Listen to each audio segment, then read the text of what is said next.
Welcome to Public Comment. I'm John Dunbar, former mayor of Yountville. And I'm Alfredo Pedroza, farm. Thanks for joining us as we talk to each other about politics, people, and whatever else is on our minds. That's not good democracy, and that's not representative democracy. I was frustrated with how long this took to be coordinated, come together. It's fragile. We benefited from the wine industry propping everything up. You try to do it for free. It's a full fucking job. Solving problems requires putting yourself out there. Alfredo, it's just the two of us today. And I think what we can do is talk about, we've done 3 for 10s and 5 for 5s before, 3 topics for no more than 10 minutes. At least we can take that as a target. So we can pick a few topics and dive in a little bit. Well, full disclosure, John, I had an incredible lunch right now, so I'm in great spirits. So I'm going to use those timeframes as guardrails, if that's okay with you. Yeah, they're approximate. All right. Which is fine. So, John, I saw kind of like a white paper of all the industry groups kind of working together in harmony, it felt great, but tell me more about what that meant. Because I think it's a lot like this white paper right here. Yeah. Does it actually mean anything this time? Absolutely. Are you sure? I am confident that it does, because it is one of the rare opportunities when all 4 of the major wine industry groups have come together with a unified voice. So you've got the wine growers, grape growers, Farm Bureau, and vintners that have been working on this particular document for a little over a year. And I'm familiar with it also because I've been doing some work with a group of principals in the wine industry doing very similar work.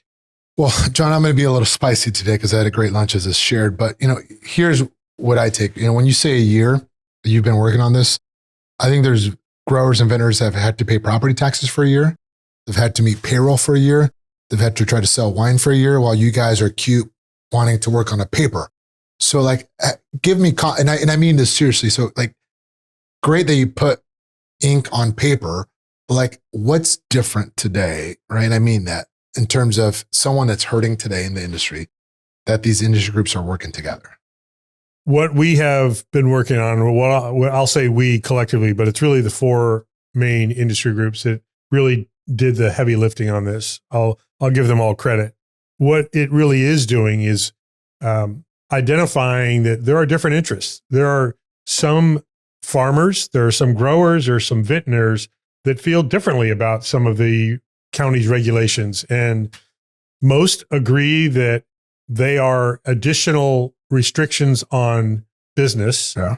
Granted, people recognize the state and the federal government have significant restrictions and also. And the Farm Bureau put a report recently that talked about the cost of farming, which is pretty high. They worked with Cal Poly, yeah, who actually did the report, but the timing is very good and it's not accidental that report just came out a few weeks ago and this paper is presented to the county. That was a coordinated effort because there is financial data associated with the cost of farming that hasn't been there, because people have said, well, what are the impacts of the county regulations or the state regulations? And now we are seeing it costs thousands of dollars more per acre in California and even more in Napa Valley than it does in other parts of the state, in other states that have farming. But so look, I hear you. I want to ask you an honest question. Do you think the county government cares enough to act on this? We're going to see. And I think they should care because their budget is significantly, and when I say significantly, I mean it's close to 100% reliant on the wine industry, tourism, hospitality, and that funds virtually everything that the county offers. They have to also work in coordination with the cities. And there is a recognition, I think, finally, and believe me, I was frustrated with how long this took to be coordinated, come together. But I think there is a recognition that given the difficulties with the wine industry in general, that this is an additional hurdle. These are more challenging conditions that they have to try to overcome in an already difficult time. Well, look, you didn't ask the question, but my answer is, I don't know if they care. I'm just being honest. What do you think? Do you think they care? I appreciate you asking the question. I just don't know, John. And I don't know if they felt the pain yet, right? Because we've both, when you were mayor of the town of Yountville, when I was a supervisor, we benefited from the wine industry propping everything up, right? And it's always been an automatic. And I think for the first time in quite some time, and you and I have the benefit of being outside of politics now, where I think we see it's fragile. And I think the hurt is real. I don't know if people really understand how serious the hurt is. And, I've been reading, Ted Hall is putting out some, Substack, which I think you should do, by the way, but he's writing some things of the hurt, and he's creating buckets. I think some of it is true. I think some of it is a little bit of just wordsmithing. His perspective. Yeah. But I do think the hurt is real. I don't know if the county institution recognizes that. And I think it's easy to say we should diversify. Well, guess what?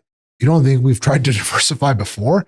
It doesn't work, right? Yeah. I think the other thing that I wanted to just point out, the state is also looking into its own restrictions and regulations. Finally, we had Senator Cabaldon and Majority Leader, our Assembly Member Aguiar Curry, that hosted a subcommittee hearing at the Napa Valley College just 6 weeks ago, roughly 2 months ago. Yeah. And they're saying, help us identify things that are outdated, things that don't work, where we can remove the restrictions and the burdens at the state level. And I think that's a good bit of timing, that we should be also looking at county regulations that are outdated, ineffective, unnecessary. Yeah. Look, John, you and I have done town halls, right? We know what we do. We say some buzzwords. We get people excited. We create expectations, true or false. So until I actually see outcomes, I think it's great to say you're going to go do a town hall so you can create a brochure on social media and say you're doing a town hall. But is it actually going to materialize into a real outcome? And to me, you can't play on people's emotions. You can't play on people's pain, because I do think people are hurting, right? And you're seeing it. You and I are seeing friends, people that we knew, sell their businesses. Why are they selling their businesses, John? Because they can't make money in Napa County. Like, we can joke around it, we can make fun about it, but it's happening. And we can afford to lose a few. Napa County can't afford to lose a lot. And I think the paper you guys were all shepherding is great, but I hope it's met with real intentions, not just like an exercise where you create a paper and it sits on the shelf, because that's been our history before. Absolutely. And we need to hold the county officials accountable. We need to make sure that they understand. And one of the frustrations that I certainly have experienced, and I'm sure we both have, is there is the talk, and then it feels like, well, we've told the county about this and now they don't do anything. So, oh, gee, well, it's going to matter because they just decided to spend over $6 million on a general plan update. General plan. You see how I got that in there? Yeah, well done. Yeah. That's going to take years. And if the excuse is, well, all these concerns will be addressed in the general plan, that's going to be 3 to 4 years from now. And you're going to see more bankruptcies. You're going to see more properties that are going in default. They're going on public auction, John. You have wineries today. Yeah. They're going on auction. Like historic wineries. Literally auctions. Yeah. And again, I'm looking at your logos here.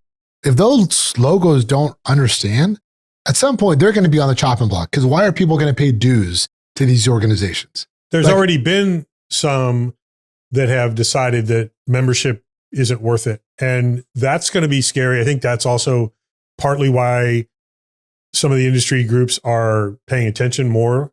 And hopefully the county is going to be paying attention. I'm worried after hearing some feedback from the Board of Supervisors recently about what they see the general plan doing, and the consultant that they've now added $4.5 million more to deliver the general plan, is that they're talking about things that aren't fundamental to the health and success of this valley. Well, there needs to be a recognition that the billions of dollars that this industry brings to Napa Valley supports everything that we do. And it isn't something that should be looked at as, oh, it's just, the rich people that are making their wine and maybe they aren't making as much profit as before.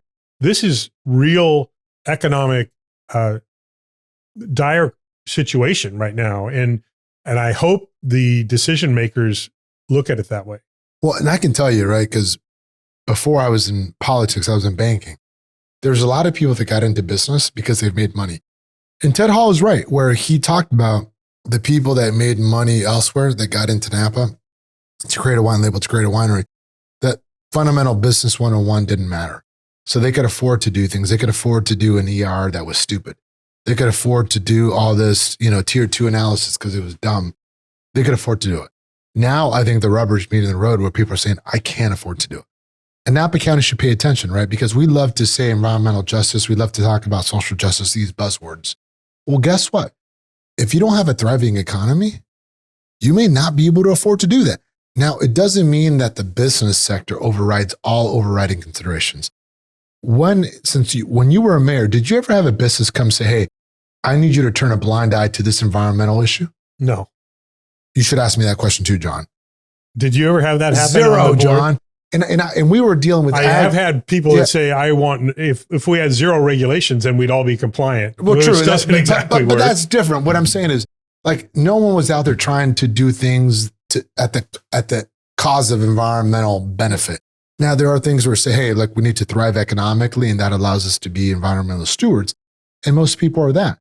But we've created this false premise, and I think you all that are advocating for this support. I hope it's real. And I hope that you all are committed to just holding people accountable versus saying, we created a white paper. We feel good about ourselves. We're going to go back and collect our nice salaries. I'm not saying that about you, John. I'm just saying about generally speaking. I would say that in years ago, when we talked about even the pandemic and the consequences from that and coming out of that the concern was that people hadn't felt enough pain to take action to protect themselves and to really support the industries that drive everything in this valley. You're right about if you want economic success that then leads to environmental protection, wildfire protection, and the other things that we all prioritize, you do fundamentally need to allow the biggest industry that is, employing the most people that live here and some that don't even live here because they can't afford to. We need to be supporting those industries and those businesses, or the rest of it's not going to happen, to your point. And I worry that it's easy for some to dismiss that, oh yeah, the vineyards are being pulled out, that we have too many anyway. Or what they're not hearing is the bank defaults, the loss of property. People are having to sell for pennies on the dollar because they can't afford to keep paying the mortgages and the bank notes. If we go so far as that's the norm, we're screwed. Look, I think we're flirting with that. And I'll tell you, look, I was walking a vineyard today. It was right on the city border. And I was like, it could make a great investment. It doesn't make a great deal on the vineyard. But if the city were to ever annex us, it could make a great real estate play. That's what people are dealing with today, because it no longer makes sense under the current climate to go and buy a vineyard land that's farm vineyard when they can be multi-family housing. Like, that is real. Because I looked at it this morning at 8:30 after I got my coffee, and I'm like, holy hell. And I'm a Napa person. What do you think private equity is doing? What do you think these mutual funds are doing? They're looking at Napa and saying, we don't really care about ag. They care about making money, John. And we've created an environment where that might happen because we no longer allow agriculture to be an economically viable business. Now, it's not government's job to control that or dictate that, but it is government's job to look at the regulations that could impact that. And I think we've reached a point where that's real. Like, we went to San Jose to watch a USA Japan women's soccer game. We took our kids. And I made a point to tell my kids, I was like, you see all this surface lots, you see all these buildings? This was agriculture one day. And they're all, why? I'm like, well, because it worked one day. And their question was like, could that happen to Napa? I said, I don't know.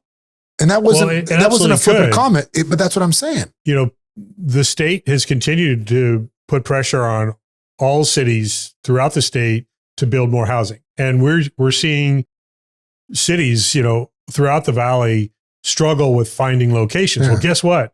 There's a lot of land out there that's not developed What into about housing. Angwin? What about Angwin? Can Angwin be a good community, multi-family, high-rise building? I don't know, John. If Maybe. agriculture is allowed to fail, then it's not going to just stay natural land that people privately own and have lost their entire fortunes to. It's going to turn into something else.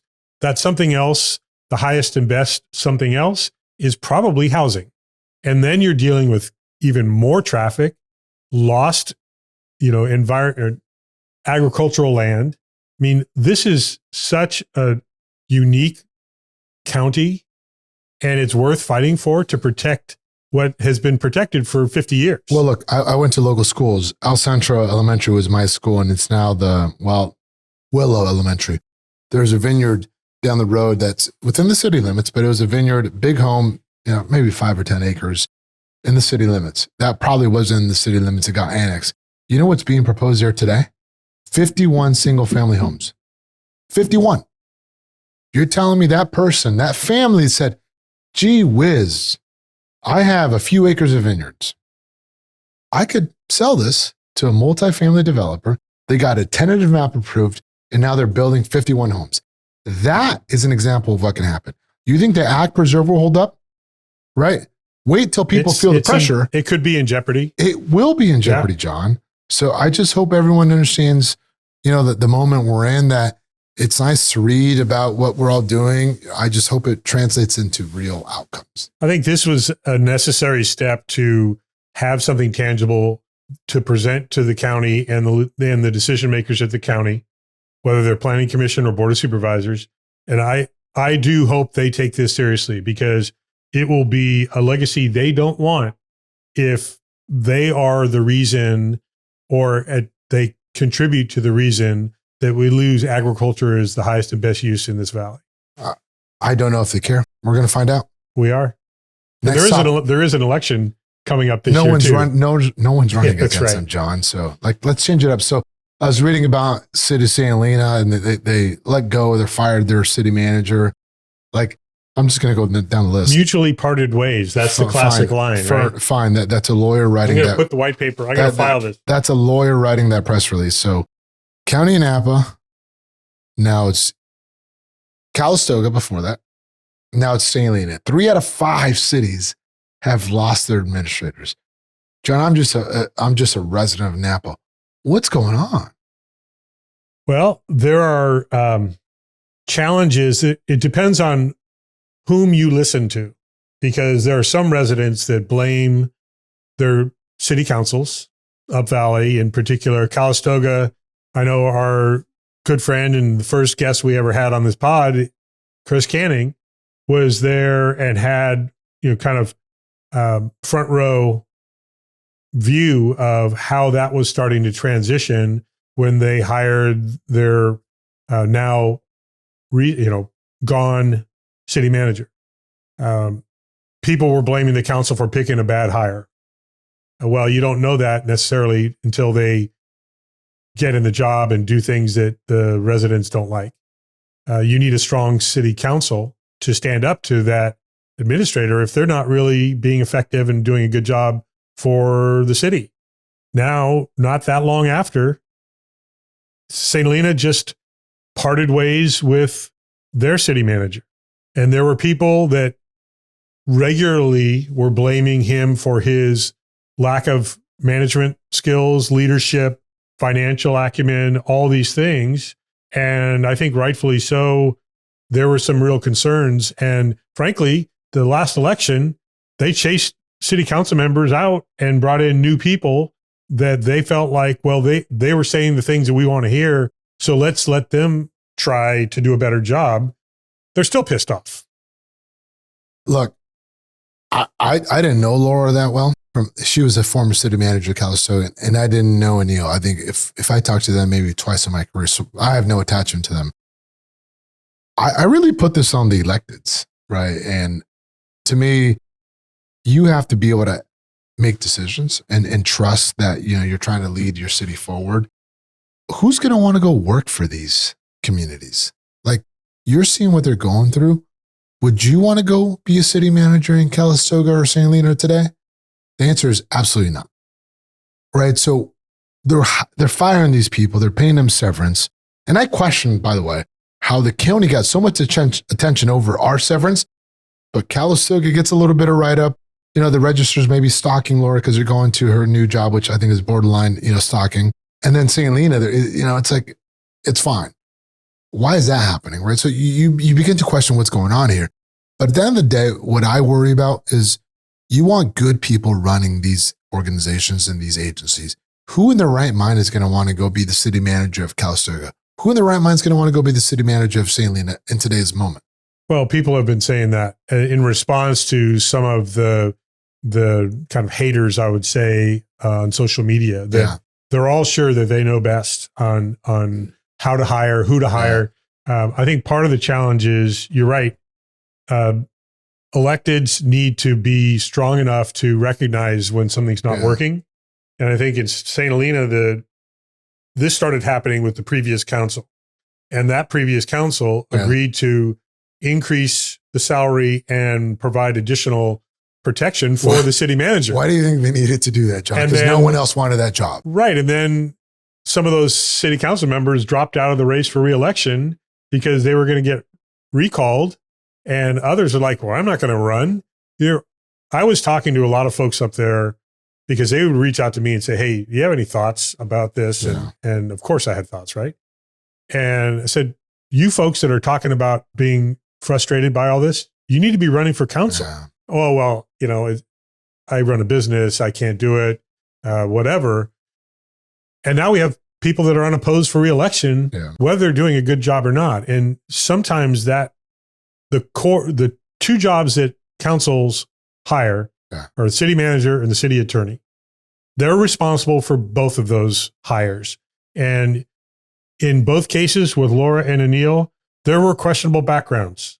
What were the reasons they were leaving the previous employments? And, we've seen that in others.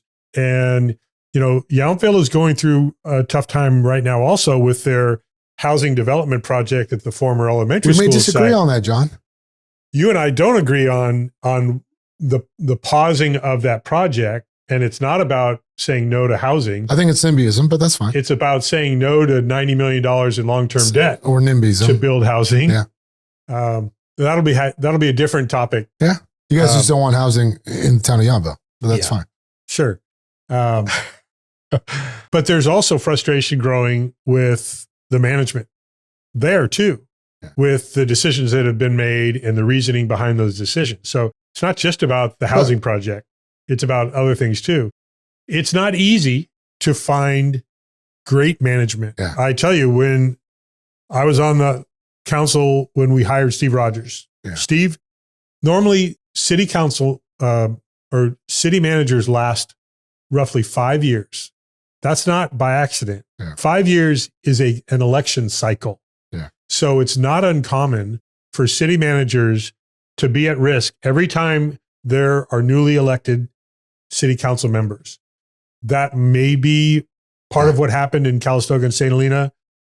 I've seen it happen before, but with Steve, we had him before he retired from his position as town manager. He was there for 16 years. But Steve was a professional, John. Like, we all dealt with Steve. He knew his job. There was competence there. We didn't always agree on everything with Steve, but he knew that.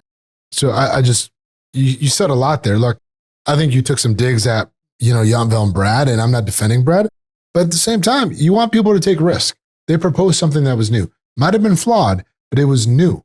So you got to take the new with the progress. Some of you, and I include you in this camp, you're trying to let the perfect get in the way of the progress. It wasn't a perfect plan. Like, we all acknowledge that.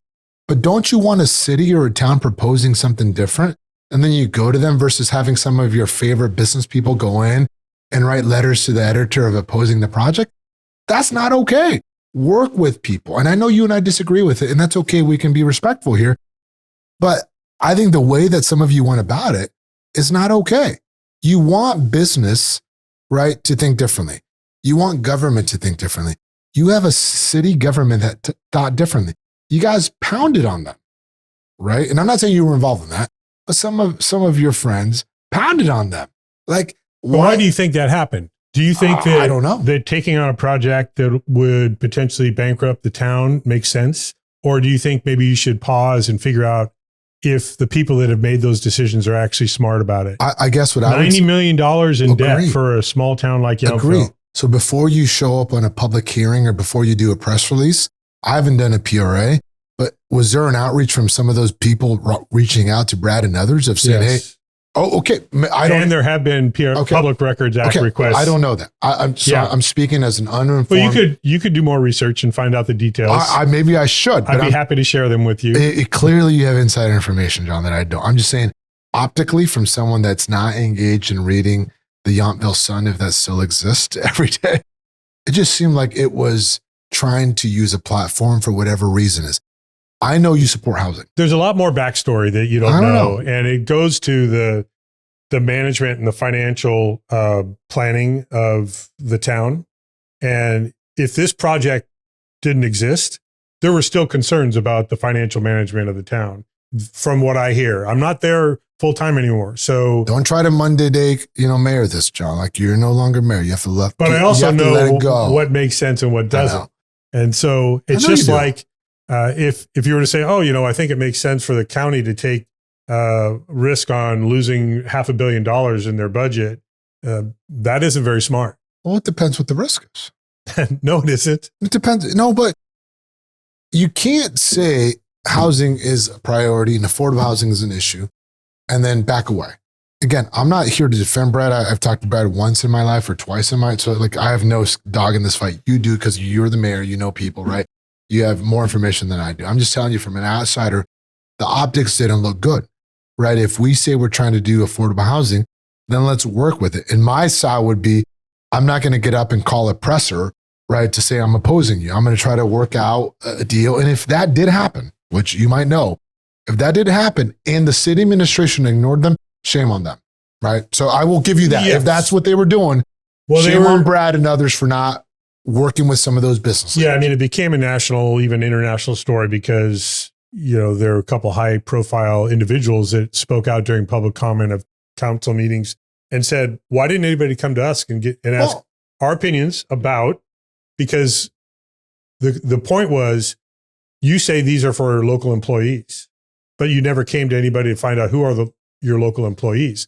Do they want to live in a 255 square foot apartment? That means there's you can't have a roommate. You can't have two people living in a space that small, and there's no parking for some of those units. So there were conditions that made it seem incredibly inappropriate for a town the size of Yountville. It felt like they were taking a project that would work in a metropolitan city to take the unhoused people off the street and find them They're not a unhoused. shelter. Look, I know. I'm going to push back because if you care that much, We're not going to get to our third topic. But if you care that much about, if you're that employer, then go build the fucking housing yourself. If you want to control it 110%, but you don't get to be a business owner and then go try to impose conditions. Build it yourself. Use your own money, and then you can talk the walk. But try to say that you know best for your employees when you haven't done it. That's not okay, John. So let's do this. We can move on. When you look up the details and learn a little more about what people are saying, why they're saying what they're saying, then we can revisit this. John, we're going to move on to the topic because we know where the facts are. But before we do that, though, I do want to go back to an issue. You're making me drink now. You should, right? I know you love Yountville, but you got to let it go, John. You're not you moved on to better communities like the city Neb. But I want to go back to, in the city manager stuff we were talking about, I saw some city council members saying they're going to do like workshops to hear from the community around what they want from the next city manager. And look, I don't want this to sound like we don't want community input, John, but when you were mayor, we elected you to be a mayor, to make a decision on who to hire. And if you didn't get it right, John, you would get fired, which you wouldn't get reelected. Same for me. When we hired, and I, look, we hired a few county CEOs, right? So we did it. Yeah, good practice in that. But wasn't your job, though, to make that decision? Because right now I feel like these elected officials are saying, well, we need community input. That seems like they're trying to cop out of the responsibility. And maybe we're wrong, John. Maybe you and I are wrong in this. But our job was to go hire that CEO, to go hire that city manager based off what we knew from our community.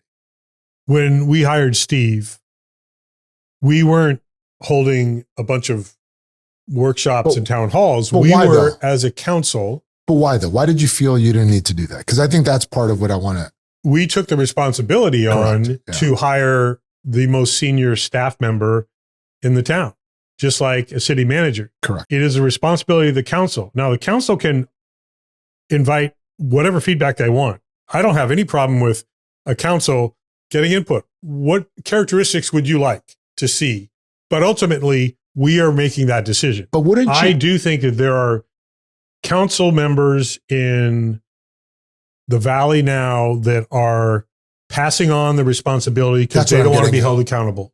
And you're always going to be held accountable, whether you had input or not.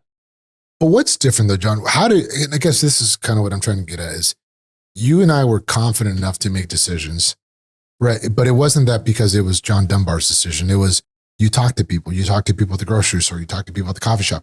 You kind of had to check on the community pulse that allowed you to make that decision though, right? Like, because why do these people, and I shouldn't say these people, why do some of the electeds today feel like they got to go do these workshops on who they want to hire? Well, here's another perspective on the same situation. Residents that are angry about the decision to hire, city manager X, blame the city manager. Correct. 100%. They hesitate, it seems, to blame the council for their choice, partly because those are their friends and neighbors, right? So they know them. It's easy to take a shot at a staff member who doesn't live locally, who they see makes too much money, that they don't like the decisions they're made. But when you have a council that has hired a senior staff member, if that senior staff member is not serving the council needs to do something about it.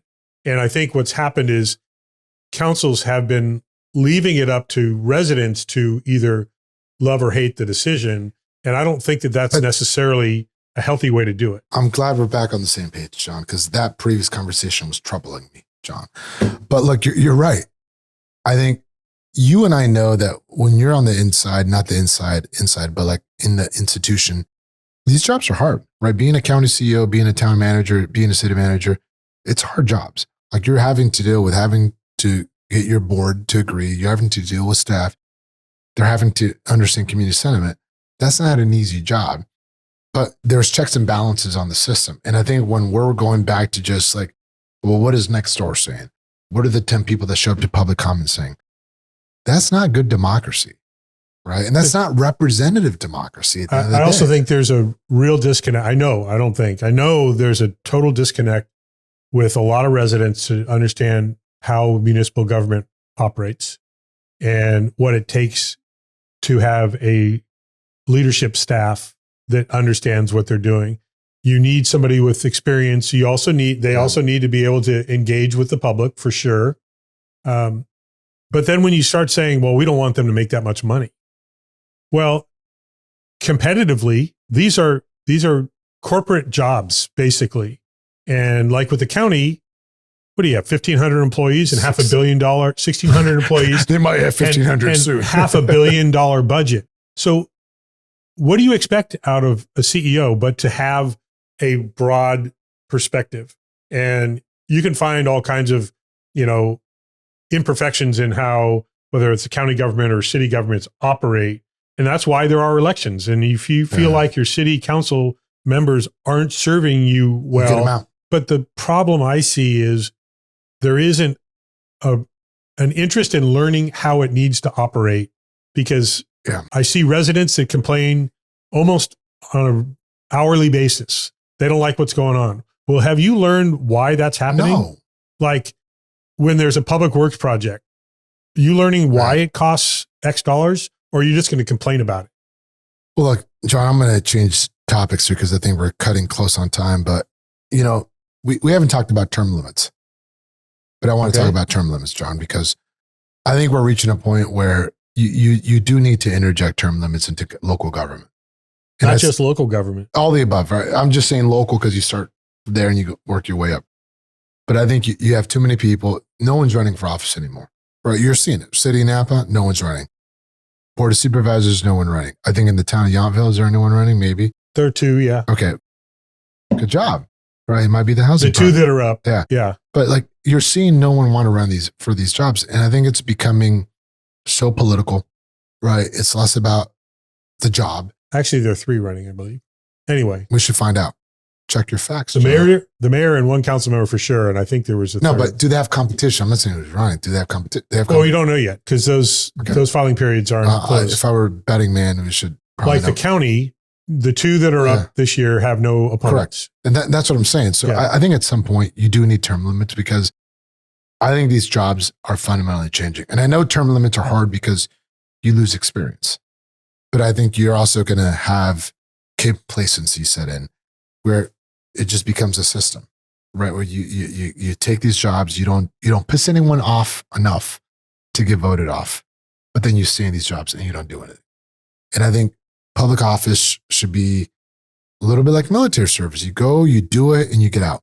Because I know that the John Dunbar of the first 5 years is not the same John Dunbar of the last 5 years, right? You mean as mayor? Yeah, or just because you knew the job. Because I was on the council for 18 years, and so I knew it pretty well for the first 8 years. Correct. Yeah, and then you mail it in a little bit, right? Because it's easier. Didn't do that. Stop. You know what I'm talking about. You become complacent. Now, if you know you have 12 years to do it, you do it and you get out, right? But I'm witnessing too much right now where people are not doing it for the right reasons, right? There's no measurable outcomes, right? And it's just fluff.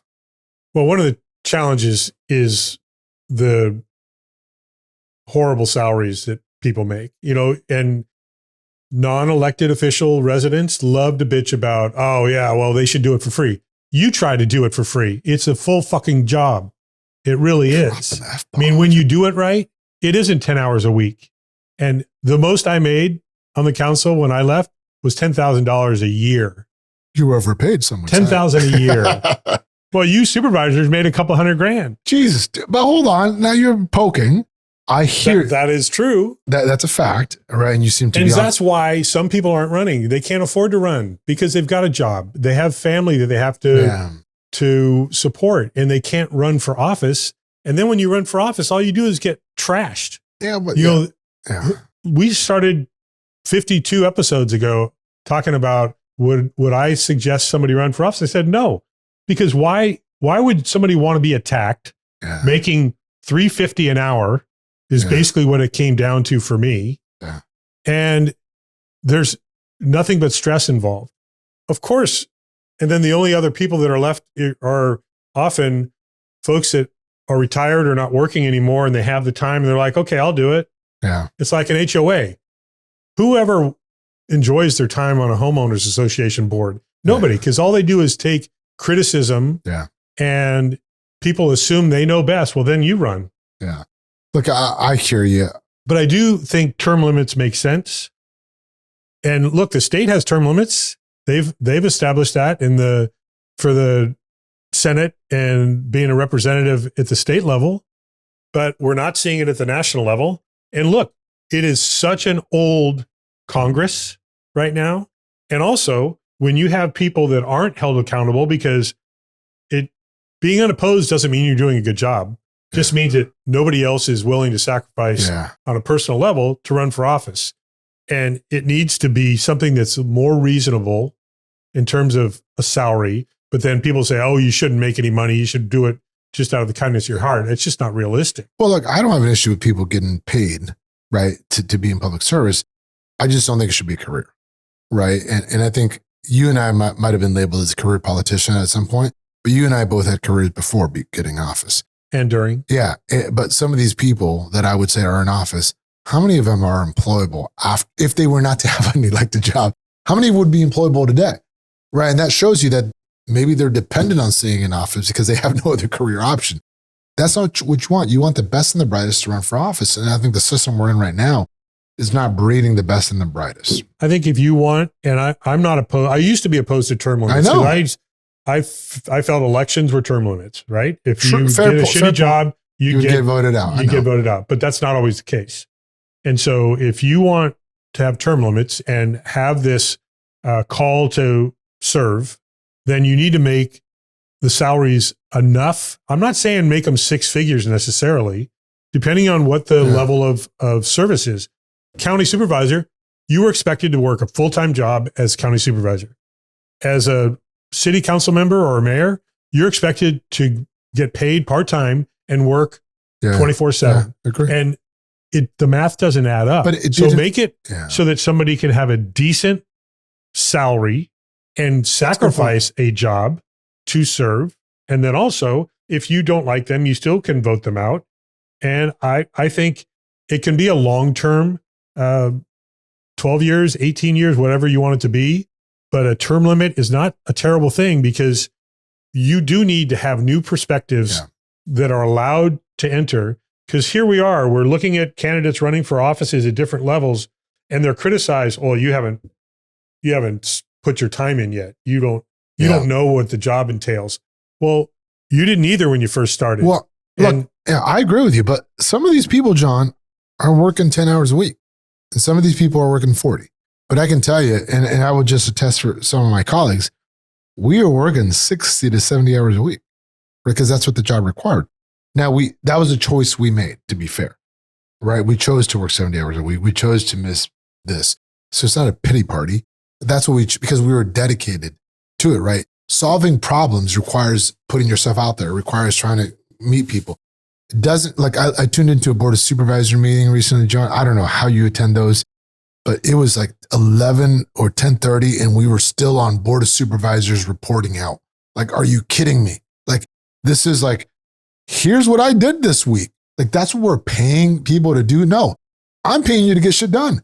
People are paying you to make our lives better. So I think we got to go back to, like, you're there to do a job. You're not there to read how many events and what your social calendar was. I agree. And I think you might want to wrap up now. That's why I think, as I've said in previous pods, Pedroza for governor, 2026. John. I mean, we got to wrap this up. If you're going delusional.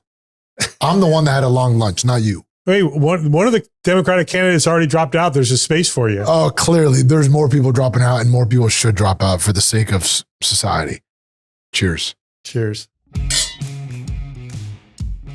Alfredo, I think talking about the state of city government, city leadership, countywide leadership really is really important. Yeah. Maybe more important now than it has been for many years. I mean, what are your thoughts about, how do we help affect positive change? John, I think that's a great question. And I think we have to be cognizant that we're not raising the political temperature all the time, John, right? Because it's popular and maybe that's what gets more views on the pod, right? I do think we have to be constructive, because one of the reasons why we did this pod was to engage, right? And get people into government. And I think around the issues we talked about, whether it's firing a city manager or land use issues, what I hope we do, John, is not get people to have their torches and pitchforks showing up to a meeting. Because that's what really bothered me about some of the specifics where you and I disagree on. I just hope that people are saying, you know what? I care about this issue. I care about sports fields. I care about traffic. I care about the Lincoln debacle of new traffic configuration, or Browns Valley, right? Or you firing the city manager. I care enough where I'm going to reach out to you, not as a flamethrower, but as a curious resident with a problem-solving mentality. I hope that's what happens, John. I see our job as, how do we expose people to the issues? And we also have to be accountable, John, of how do we direct that to an outcome. I think it's, you make a very good point. I acknowledge John. that. Thank you. That one of the frustrations, I remember it when I was elected. I'm sure you experienced the same thing. And we see it happening right now very actively in real time, is that people don't get it. They don't get engaged until there's a decision, or there's about to be a decision.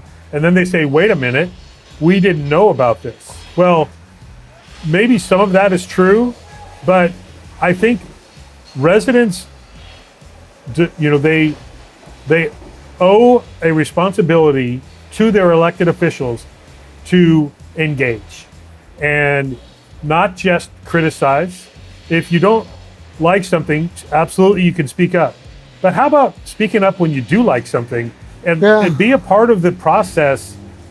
I remember when we had budget meetings, we'd have 5 budget sessions. Nobody would ever show up. And then they'd question how you're spending the money. But John, people are busy, right? They got kids, they got jobs, they got, a mortgage payment. But guess what? Elected officials have kids, jobs, commitments. Not all of them do, right? But look, I hear your point. I guess what I'm trying to convey is, how do we acknowledge the baseline of pressures people face, and how do we try to make sure that we're creating opportunities, right? And I'm not going back to the moment when I'm driving, through Santa Clara with my kids, and it could have been so easy for me to say, well, the elected officials, you bash the elected officials, but it was taking time to explain to them, right?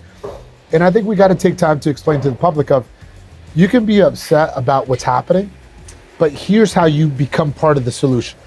And again, it's easy to do something to create a social media post. And I don't do TikTok, right? Or to create a TikTok reel to do something. But who are you trying to appease when you do that, John? You're trying to appease an audience that you don't know who the fuck they are.